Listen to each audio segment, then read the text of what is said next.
스포츠.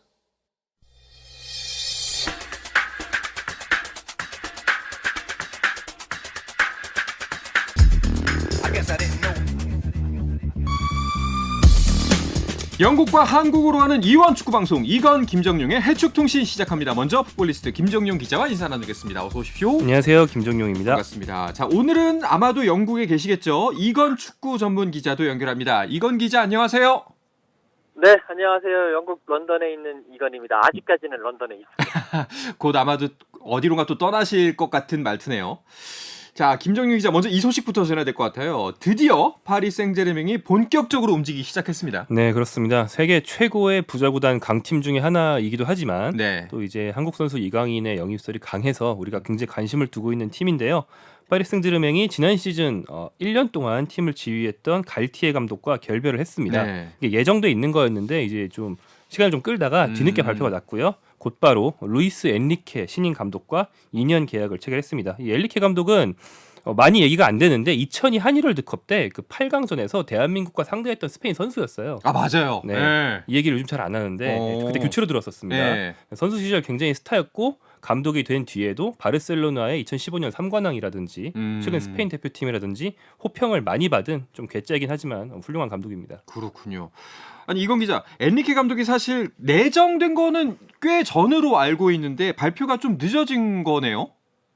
네, 그렇습니다. 아무래도 일단 7월 되기 전에 6월 달에 이 엘리케 감독이 이미 파리에 왔고 여러 가지 이제 영상들이라든지 기사들이 나오고 있었는데 전임 갈티에 감독과의 계약 종료가 조금 이제 정리가 좀 늦어졌습니다. 결국 그렇기 때문에 이제서야 엘리케 감독의 선임이 발표가 됐고요. 이것 때문에 계속 다른 선수들, 영입이 예정되어 있는 선수들의 5분 대기조도 아니고 계속 대기하면서 영입 발표가 계속 대기하면서 늦어지면서 많은 팬들의 그런 가슴을 좀 애쓰는 그런 상황이 연출되기도 했습니다. 네, 이제 뭐 커다란 대문을 하나 연 거니까 이제 주르륵 뭐 소식들이 나올 것 같은데 아까 말씀하셨다시피 사실 생제르맹에 우리가 관심을 크게 갖는 이유는 이강인 선수가 이적할 가능성이 매우 높기 때문이잖아요. 그래서 엔리케 감독이 어떤 감독인지 아까 뭐 괴짜라고도 표현하셨는데 좀 더 자세히 알고 싶어요. 네, 기본적으로 바르셀로나 선수 출신, 네. 바르셀로나 2군과 1군을 모두 맡았던 감독 출신이기 때문에 흔히 말하는 그 토탈 풋볼, 굉장히 경기를 지배하고 공격적으로 하고 기술적으로 하는 그런 축구를 하는 편인데요. 네. 그렇다고 해서 이제 경기를 다 지배하는 것에 좀 약간 집착하는 네. 그런 과르디올라 감독류는 아니고 좀 실리적으로 하기도 하고 빨리빨리 공격으로 이제 공을 빨리 보내기도 하고 속공도 하는 그런 좀 섞여 있는 성향의 감독이고요. 최근 스페인 대표팀에서도 보면은 좀 센터백도 수비력보다는 빌드업이 좋은 선수를 많이 기용한다든지 또 공격수 자리가 굉장히 구멍이니까 젊은 선수들을 과감하게 발탁한다든지 이런 실험을 할 때 망설이지 않고 젊은 선수에게 기회를 많이 주는 경향이 있습니다. 이런 점이 이제 강인 선수에겐 좋겠죠. 그렇네요. 이건 기자, 그 유럽 현지에서는 엔리케 감독에 대한 평가가 어떤가요? 일단 엘리케 감독을 이야기함에 있어가지고 가장 늘 항상 소환되는 감독이 펩 가르디올라 맨시티 감독입니다. 네. 이제 엘리케 감독이 가르디올라 감독보다 한 살이 많은데 현역 선수 시절에 바르셀로나에서 이제 미드필더와 그리고 이제 엘리케 감독은 미드필더 그리고 앞쪽에 있는 공격수를 다 소화할 수 있었던 감독이기 때문에 두 선수 간의 케미도 상당히 좋았고 상당히 친했던 그런 감독이고요. 그런 선수 시절을 보냈고요. 사실 이제 선수 시절에 대해서 조금 더 말씀을 드리자면 사실 엘리케 감독이 레알 마드리드에서 뛰고 그 레알 마드리드와 계약이 끝나자마자 바르셀로나를 이적한 그런 독특한 이력을 또 가지고 있는 그런 감독이기도 합니다. 일단 감독으로서는 이제 가르디올라 감독과 친하고 라이벌 구도를 형성을 하긴 했는데 이제 가르디올라 감독이 이렇게 조금 밀리는 모습을 많이 보여줬어요. 왜냐하면 이제 2007년도에 은퇴하고 난 다음에 2007년도에 엘리케 감독이 바르셀로나 B팀 감독으로 가려고 했는데 그때 가르디올라 감독이 내가 가겠다 이렇게 이야기를 하면서 그게 취소가 됐고요. 1년 정도 후에야 바르셀로나 B팀 감독에 갔던 뭐 그런 약간 악연 아닌 좋지 않은 인연이 있었던 것도 사실입니다. 이제 그랬었고요. 바르셀로나 맡고 난 다음에 말씀해 주신 대로 첫 시즌에 트래블을 달성을 하면서 상당히 큰 스포트라이트를 받았습니다. 그러나 이제 이후에 이제 두 시즌 더 하면서 챔피언스 리그 우승은 없고 그래도 리그 우승이라든지 코파 델레이에서 계속 우승을 하면서 좋은 그런 평가를 받았고 그다음에 이제 스페인 대표팀을 맡아서 지난번 그 카타르 월드컵을 지도를 했는데 스페인 대표팀에서는 우승 경력이 없어서 좀 아쉬움을 남겼습니다. 전체적으로 유럽에서 보는 평가는 좋은 감독이다. 다만 이게 조금 이제 가르디올라 감독에 비해서 밀림터 저평가를 받고 있고 전술이 조금 부족하다. 선수발로 한다. 소위 말해서 그 바르셀로나 당시에도 MSN, 메시, 수아레스, 네이마르를 너무 활용하는 선수발로 한다라는 약간 그런 식의 평가도 받고 있는 여러 가지 평가들이 공존하는 감독입니다. 뭐 그런 얘기를 들을 수밖에 없는 구조긴 하네요. 근데 지금 그 선수 명단을 보니까. 근데 또 이제 파리 생제르맹이라는 팀이 또 굉장히 스타 군단일 수밖에 없는 팀이기 때문에 그렇죠. 그 스타들을 잘 다룬다는 거는 뭐 꼭 흉은 아닙니다. 뭐 아까 이제 뭐 신인 젊은 선수들을 기용하기도 하는 실험적인 전술도 쓰기를 한다라고 말씀하셨잖아요. 우리가 제일 궁금한 거는 이강인 선수와의 궁합이 어떨지가 가장 궁금하거든요. 두 가지 측면에서 좀 잘 맞을 수 있다고 기대를 하는데요. 첫 번째는 이제 취임 일성에 가까운 그 인터뷰에서 공격 축구를 하겠다라고 여러 차례에 걸쳐서 천명을 했어요. 이강인 선수는 공격력이 좋은 미드필더이기 때문에 여기 네. 잘 맞을 것이다 기대를 할 수 있고요. 둘째는 파리 생제르맹의 스페인화를 할 것이다 이런 얘기했거든요. 루이스 엔리케 본인이 뭐 물론 스페인 사람이고 또 이강인을 비롯해서 마르코 아센시오라든지 스페인 대표급 선수 또는 이제 스페인 라리가에서 뛰던 선수들을 대거 영입할 거라는 전망이 있습니다. 근데 이강인은 현지에서는 사실 한국인보다는 스페인 사람처럼 받아들일 때도 있을 정도로 스페인어 물론 유창하고요. 네. 뭐 스페인적인 정서 굉장히 잘 체득하고 있고요. 그런 선수기 때문에 일단 감독이랑 말이 유창하게 통할 거 아닙니까? 아, 중요하죠. 여러모로 이강인 선수에게는 좋은 환경이 될 것 같습니다. 그렇군요. 그 원래 이제 메시, 네이마르, 음바페가 뛰고 이제 메시가 먼저 나갔고 이 두 선수가 남아 있을지 계속 뭐 할지는 모르겠습니다만 이 메시 자리에 이강인 선수가 들어갈 수도 있다라는 이 분석들이 나오고 있잖아요. 이건 기자, 여기서는 그렇습니다. 이런 예상은 어떤가요? 네, 뭐 메시 선수가 나갔기 때문에 일단 이강인 선수의 스타일이라든지 포지션이라든지 충분히 메시 선수에 근접하는 특히나 이제 포지션상으로도 그쪽에서 뛸 수 있는 그런 모습을 보여주고 있습니다. 다만 이제 이강인 선수의 능력은 저희가 의심할 여지는 없지만 지금 파리 생제르맹이 그 맨시티에서 뛰고 있는 베르나르도 실바 선수를 데려올 것 같다라는 소식들이 계속 나오고 있거든요. 그렇기 때문에 베르나르도 실바 선수가 들어오게 된다면 아마도 베르나르도 실바가 바로 그 메시 선수의 그런 공백을 메우지 않겠느냐. 그러면 이강인 선수는 다른 포지션을 가든지 아니면 베르나르도 실바 선수와 계속 주전 경쟁을 펼치는 그런 위상 그런 역할이 되지 않겠느냐라는 그런 예상들이 나오고 있고요. 이강인 선수야 사실 메시 선수처럼 창의성도 좋고 그런 자유성도 좋기 때문에 또 이 엔리케 감독이 바르셀로나 시절에 MSN 선수들에게 자유를 부여한 만큼 분명히 이번 그 파리 생제르맹에서도 일선에 있는 그리고 이성 공격적인 역할을 하고 있는 선수들에게 최대한의 자유를 부여할 거기 때문에 만약에 거기에만 들어가면 이강인 선수가 충분히 메시 선수를 대체할 수 있는 기회를 얻긴 얻을 것이다. 다만 주전 경쟁이 문제다라고 보실 수가 있겠습니다. 그러니까요. 우리 입장에서는 사실상 들어가자마자 꿰차서 멋진 활약을 보여줬으면 좋겠는데 사실 이강인 선수 뭐 말씀하셨다시피 능력을 의심할 바는 아닙니다만 워낙 PSG가 스타 군단이잖아요. 그러니까 여기서 과연 주전 자리를 꿰찰 수가 있을까 이게 좀 걱정이거든요. 네, 그렇죠. 주전 네. 경쟁은 굉장히 어려울 거고요. 뭐 쉽진 않을 겁니다. 물론 이강인 선수는 지난 시즌 단순한 유망주를 넘어서 스페인 라리가 즉 이제 프랑스 리그보다 한 단계 높은 리그에서 네. 거의 최고 미드필더 중 한 명이라고 해도 될 정도로 엄청난 활약을 했어요. 그래서 누구랑 만나도 주전 경쟁 정도는 할 수 있습니다. 하지만 이제 이건 기자 얘기해 주신 베르나르도 실바를 비롯해서 파리 생제르맹 훌륭한 미드필더 많기 때문에 네. 쉽지는 않겠죠. 다만 이강인 선수처럼 굉장히 플레이메이커로서의 좋은 능력, 킬패스를 잘 찌를 수 있고 볼키핑을 잘하고 이런 정말 정통 플레이메이커의 능력을 가진 선수는 이 팀에 이강인밖에 없어요 현재. 그래서 이런 스타일적인 차별성은 굉장히 이강인 선수가 가진 장점입니다. 혹시 그 유럽 현지에서는 이 이강인 선수의 이적에 대해서 어떤 이야기들이 나오고 있나요? 뭐 일단 파리 생제르맹으로 이적하는 것은 거의 기정사실화되어 있는 상황이고요. 거기에서 주전 경쟁에 대해서는 아직까지는 말들이 엇갈리고 있습니다. 사실 이강인 선수가 지난 시즌 그러니까 2022-2023 시즌 마요르카에서 좋은 모습을 보인 게 첫 시즌이고 또 마요르카에서 뛰었다는 특성 때문에 약간은 저평가되고 있는 건 사실이거든요. 그렇기 때문에 또 어린 선수라서 좀 더 저평가가 되고 있고 경쟁할 수 있는 선수들이 상당히 기라성 같은 선수들이기 때문에 조금 주전은 힘들지 않겠느냐라는 그런 시선도 존재를 하는 것은 사실입니다. 근데 또 이제 프랑스의 몇몇 매체들은 그래도 이강인 선수의 그런 능력을 믿고 파리 생제르맹에서 베스트 11을 차지할 수 있는 충분한 가능성이 있는 선수다라고 보도를 하면서 힘을 실어주고 있습니다. 이제 이강인 선수 관련해서 이제 가능성이란 단어가 굉장히 많이 나오는데 이 가능성이 진짜 바로 현실이 됐으면 좋겠습니다. 사실 파리 생제르맹 정도면은 뭐 리그 우승은 당연하고 챔피언스리그 우승까지 넘볼 수 있는 팀이잖아요. 네, 그걸 이제 이 팀이 한 번도 못 하긴 했는데 늘 우승 후보인 팀이고요. 네. 이강인 선수는 자국 대회에서는 평균 1년에 1.5개 정도씩은 우승할 겁니다. 이게 확정된 뒤라면요. 네. 자, 이강인 선수 하루빨리 좀 좋은 소식이 들려왔으면 좋겠고요. 자, 그리고 이제 김민재 선수 단신으로 짧게 보도를 해드렸습니다만 오늘 이제 훈련소를 퇴소를 했습니다. 네, 그렇습니다. 김민재 선수가 3주 군사훈련을 마쳤습니다. 그 아시안게임 금메달리스트이기 때문에 3주 군사훈련 외에는 봉사활동으로 병역을 대체할 수 있는 네. 병역 특례자인데요. 그래서 이제 근데 재밌는 상황이 현재 김민재 선수는 우리나라뿐 아니라 유럽 전역에서 가장 주목하는 이적 시장에서 정말 비중이 큰 선수인데 네. 그런 선수가 군사훈련으로 3주 동안 모습을 감춘다는 건 되게 드문 일이거든요. 그래서 유럽에 있는 사람들 좀 신기해해요.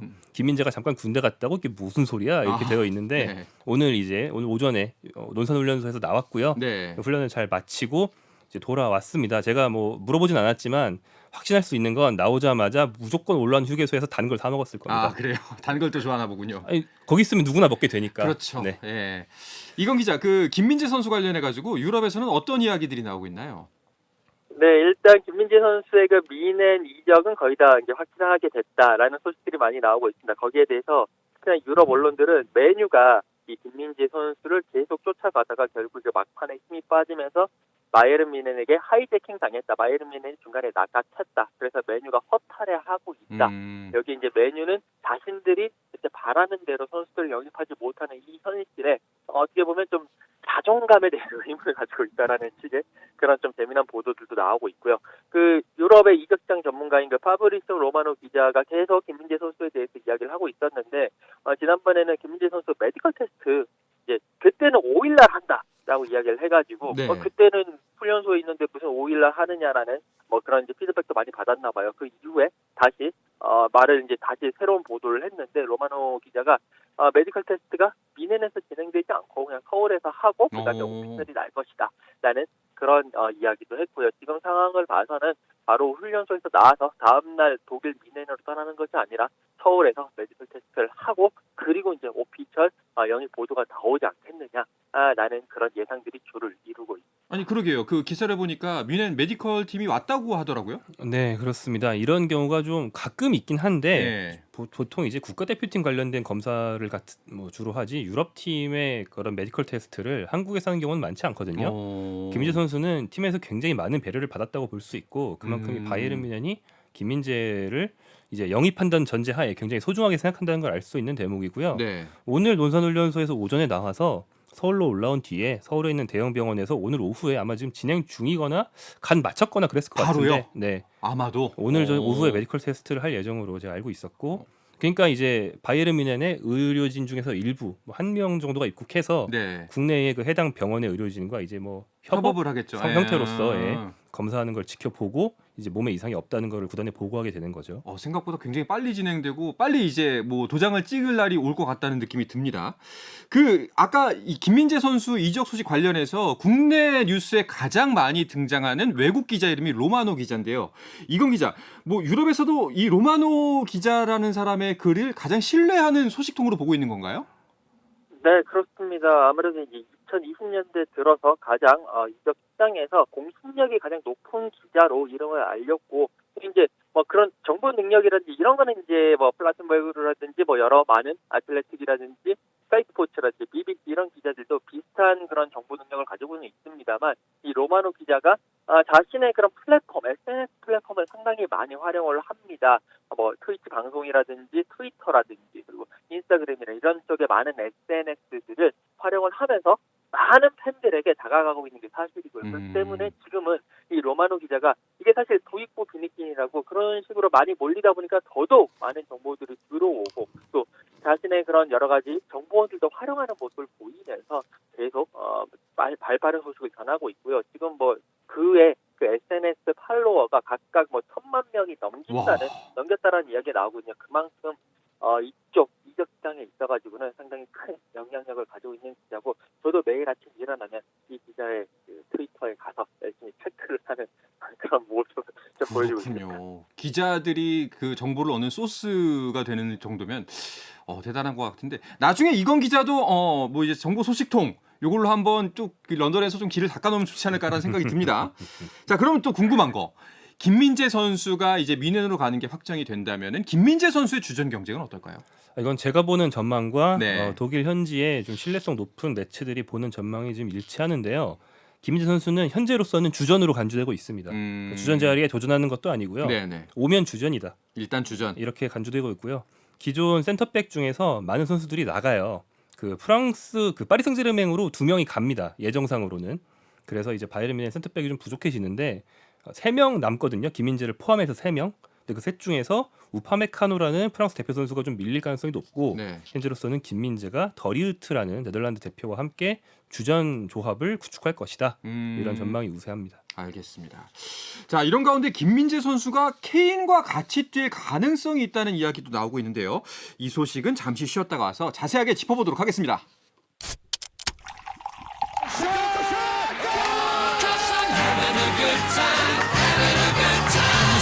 치열한 하루를 보낸 당신과 함께 마시는 짜릿한 스포츠 한 모금. 매일 저녁 8시 30분 한상원의 스포츠. 네, 영국과 한국을 넘나드는 이원 축구 방송 이건 김정용의 해축통신 듣고 계십니다. 풋볼리스트 김정용 기자 그리고 영국의 이건 축구 전문 기자 함께하고 있습니다. 아니 이건 기자, 김민재 선수가 뮌헨으로 이적을 하면은 토트넘의 케인과 같이 뛸 수도 있다. 이거는 무슨 얘기인가요? 지금 이제 잠시만요. 네. 잠깐만요. 네네네. 다시 할게요. 네.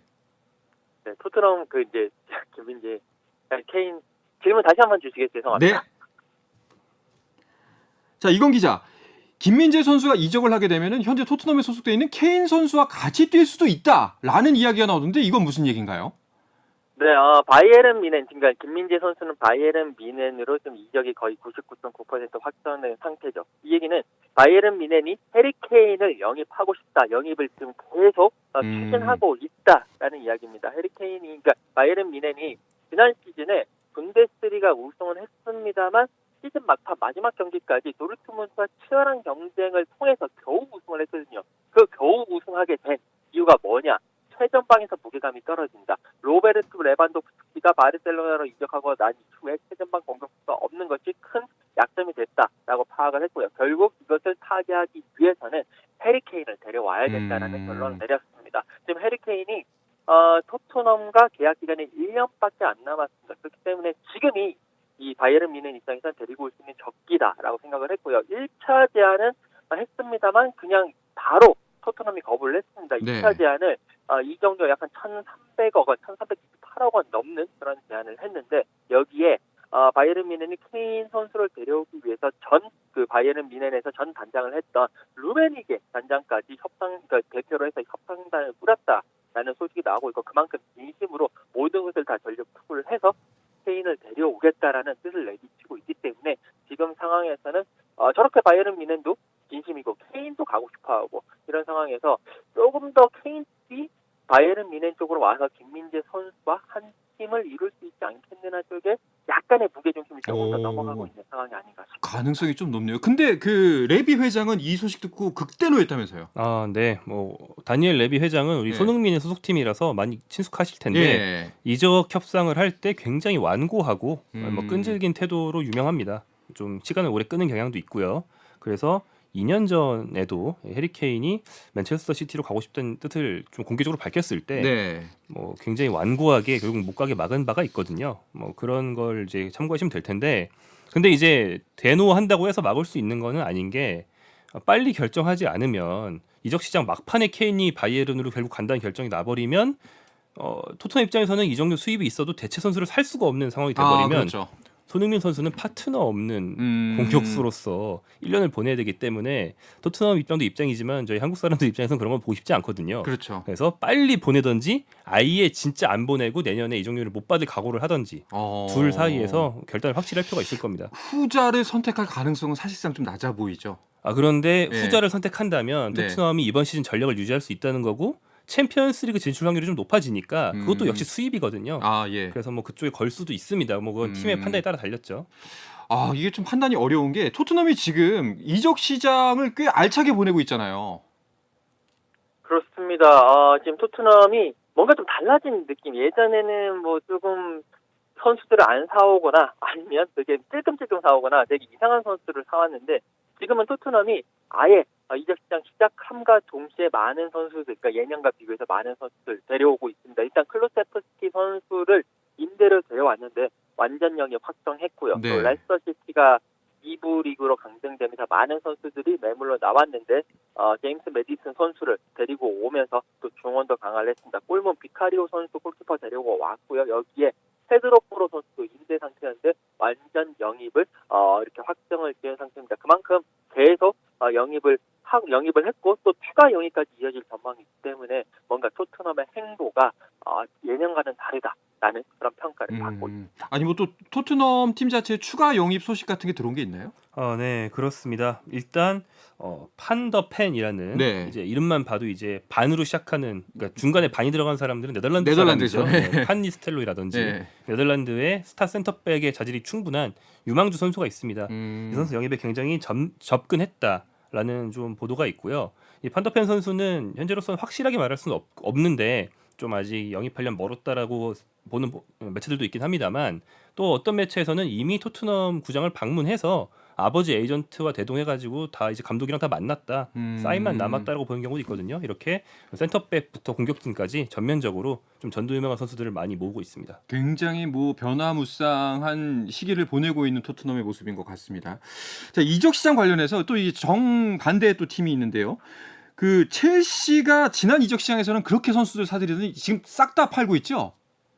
그렇습니다. 첼시 지난 이적 시장에서 진짜 선수들을 미친 듯이 샀습니다. 그 네. 결과 1군 팀의 선수단 라커룸에만 30명이 넘는 그런 선수들이 들어오면서 라커룸에 자리가 없다라는 말이 나올 정도로 상당히 비대해진 선수단의 운영을 했었는데 네. 이번 시즌 이제 앞두고 여름 이적 시장 시작하자마자 엄청난 다이어트를 하고 있습니다. 군사를 많이 빼야 되는 상황이고요. 포체티노 감독이 들어오면서 그 선수단 정리에 그런 속도가 더 붙고 있는데 지금 현재만 보더라도 은골로 캉테, 쿨리발리, 코바치치, 하베리스, 마운트, 조안 펠릭스, 맨디 등등을 한 선수들을 다 방출하면서 이쪽 영국 언론에서는 첼시 방출 선수들로만으로도 충분히 프리미어리그에서 상위권을 낼 수 있는 그렇네요. 실력을 완성할 수 있다는 그런 보도들도 나오고 있습니다. 그러니까 지금 이제 판매 금액이죠. 공개된 판매 금액, 공개된 이적료만 해도 한 3,300억 원이라는 얘기가 있어요. 네, 그렇습니다. 그러니까 이건 기자 얘기대로 요약하면 지난 1년 반 동안 전도 유명한 유망주급 선수들을 정말 많이 샀거든요. 네. 그러다 보니까 기존 주전 선수들은 또 싹 내보내야만 숫자가 맞는 거예요. 근데 이제 기존 선수들이 다 주전급이었다 보니까 오히려 최근 사온 선수들보다 더 유명하거든요. 네네. 이 선수들을 내보낸 건데, 그러다 보니까는 뭐 이정도도 많이 받았고요. 그중에서 특히 아스널로 판 카이 하베르츠 약 1,000억 원, 네. 맨체스터 유나이티드로 판 메이슨 마운트 약 900억 원. 이 두 선수를 정말 잘 팔았습니다. 네. 그래서 너무 잘 팔았고, 그중에 일부는 사우디아라비아 팀으로 보냈는데 너무 후하게 쳐주니까 네네. 그 사우디아라비아 자본과 결탁한 거 아니냐는 음모론이 나올 정도로 지금 장사를 잘하고 있습니다. 이게 만약에 그 유망주들이 잘 커서 뭐 지난 시즌보다 더 좋은 성적을 낸다면 이건 진짜 남는 장사네요. 그렇죠. 예. 네, 그걸 바라보고 이제 이런 프로젝트를 시작한 거고요. 장기 프로젝트죠. 근데 일단은 그 이번 이적에 대해서 포체티노 감독의 생각이다라는 의견들이 많더라고요. 네, 그렇습니다. 포체티노 감독이 이제 지난 시즌 끝나고 난 다음부터 계속 거의 포체티노 감독이 부임할 것이라는 얘기들이 기정사실화됐고, 일단 발표는 좀 늦게 됐습니다만 그 전에 이미 포체티노 감독이 첼시와 협업을 해서 여러 가지 이런 선수단을 이제 정리하고 새로 데려오고 하는 쪽으로 이야기가 됐다라는 보도가 나오고 있고, 지금 판 선수들을 보고 있으면 이제 FA로 내보낸 은골로 칸테 이 정도 선수를 제외하고는 이 포체티노 감독이 그렇게 좋아하는 스타일은 아니에요. 하베르츠라든지 로프터치크라든지 마운트라든지 이런 선수들이 그렇게 좋아하는 스타일이 아니기 때문에 네. 딱 포체티노 감독은 딱 그냥 내가 필요 없는 선수들 다 내보내고 새롭게 해서 새 판을 꾸리겠다. 그리고 이제 지난 시즌 첼시가 11위를 했기 때문에 이번 시즌 어떤 성적을 내더라도 11위보다는 높게 올라갈 것이 확실하기 때문에 포체티노 감독은 그렇게 큰 부담 없이 자신의 입맛에 맞는 선수들을 데려올 것 같습니다. 그러니까 사실 이제 지난 시즌 우리가 첼시 소식을 전하면서 와 첼시가 과연 어디까지 떨어질까 이런 얘기를 많이 했어요. 이 돈을 쓰고서 이 성적을 낸단 말이야 이러면서 참 당황을 할 정도의 소식들을 많이 전했었는데 이게 전화위복이라고 또 이게 약간 또 도움이 되는 것처럼 보이네요. 아, 네. 그 사실 구단주가 토드 볼리라는 미국계 구단주인데 네. 굉장히 직접적으로 전면에 나섰어요. 그래서 음. 일부 이제 축구 팬들은 아, 이거 미국 스포츠로 착각하는 거 아니냐. 지금 소위 탱킹이라고 그러죠. 네. 일부러 성적 떨어뜨렸다가 다음 시즌에 올라가려는 그런 미국 스포츠 방식을 쓰는 거 아니냐. 착각하지 마라. 여기는 강등이라는 게 있다. 네. 뭐 이런 비판이 나왔을 정도였는데 1년 만에 바로 반등이 가능할지는 이제 포체티노 감독의 역량이 달렸죠. 일단 한번 지켜봐야 될 것 같습니다. 자, 그리고 오늘의 마지막 소식이 될 것 같은데요. 일단 우리나라 유럽파들에 대한 이야기를 좀 나누고 싶습니다. 혹시 그 팀을 옮길 만한 선수들이 꽤 있는데 뭐 들려온 소식들이 있나요? 네, 뭐 황인범 선수 같은 경우에는 지금 그리스 올림피아코스 소속인데 네. 뭐 빅리그로 가고 싶다는 얘기가 많이 들렸지만 쉽지는 않거든요. 올림피아코스가 이적료를 원하니까. 그래서 현재로서는 사우디 이적설이 최근 있었는데 본인이 좀 이제 아니라고 부인을 한 상황이고요. 네. 황의조 선수는 FC 서울 임대 신분이었는데 끝났죠. 원소속 팀인 예. 잉글랜드의 노티엄 포레스트로 돌아가서 훈련을 하고 있습니다. 그리고 전북현대의 조기성 선수가 계속 유럽 팀들과 연결돼 왔는데 최근에 가장 유력하게 연결된 팀은 덴마크의 덴마크요? 강호인 미트윌란이라는 팀과 연결되고 있습니다. 알겠습니다. 아마 다음 주 해축 통신 시간에는 좀 더 드릴 소식이 풍성해질 것 같다라는 예감이 듭니다. 알겠습니다. 자, 이야기 끝으로 이번 주 해축 통신을 일단 마치겠습니다. 이건 기자 오늘도 고맙습니다. 감사합니다. 네, 풋볼리스트의 김정용 기자도 감사합니다. 네, 고맙습니다. 자, 내일도 저녁 8시 30분에 뵙겠습니다. 한상원의 스포츠!